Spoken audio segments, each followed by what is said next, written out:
लेकिन सिद्धार्थ की ये जो आखिरी विदाई थी ये थोड़ी अलग थी। उनका अंतिम संस्कार ब्रह्म कुमारीज के रीति रिवाजों के अनुसार किया गया। ब्रह्म कुमारीज आंदोलन की शुरुआत वर्ष 1930 में हुई थी और इसका उद्देश्य लोगों को स्वयं के प्रति सजग करना है। ब्रह्म कुमारी मानते हैं कि आत्मा शरीर बदलती रहती है, यानी शरीर तो नष्ट हो जाता है लेकिन आत्मा हमेशा रहती है, आत्मा अमर है। सिद्धार्थ वर्ष 2017 से ब्रह्म कुमारीज को फॉलो कर रहे थे और अक्सर इस संस्था के ध्यान शिविरों में वो जाया करते थे, मेडिटेशन के लिए जाया करते थे, वहां समय बिताया करते थे। इसलिए आज उनका अंतिम संस्कार भी इसी संस्था के रीति रिवाजों के हिसाब से किया गया। वैसे तो 40 साल की उम्र बहुत छोटी उम्र होती है। इस ऐसी छोटी उम्र में कौन जाता है, और जब किसी की मृत्यु इतनी छोटी उम्र में हो जाती है तो यह गम बहुत बड़ा होता है।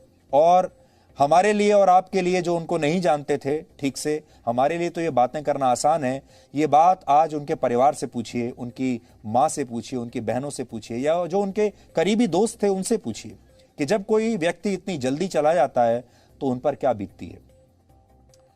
लेकिन बड़ी बात यह है कि मौत तो सेकंडों में आ जाती है, लेकिन और जो जाने वाला होता है मौत के बाद उसका दर्द हमेशा के लिए समाप्त हो जाता है। दर्द रहता है परिवार के लिए, और परिवार जो है वो वर्षों तक उस पीड़ा में सहता रहता है, उस पीड़ा को, और उससे बाहर नहीं निकल पाता। मरने वाले को कोई पीड़ा नहीं होती, लेकिन आज सिद्धार्थ के परिवार ने उन्हें विदा करते समय ज्यादा आंसू नहीं बहाए, बल्कि उनकी आगे की यात्रा के लिए उन्होंने प्रार्थना की। आपको इसके पीछे का अध्यात्म आज जरूर समझना चाहिए। ब्रह्म कुमारीज मानते हैं कि शरीर और आत्मा दोनों अलग हैं।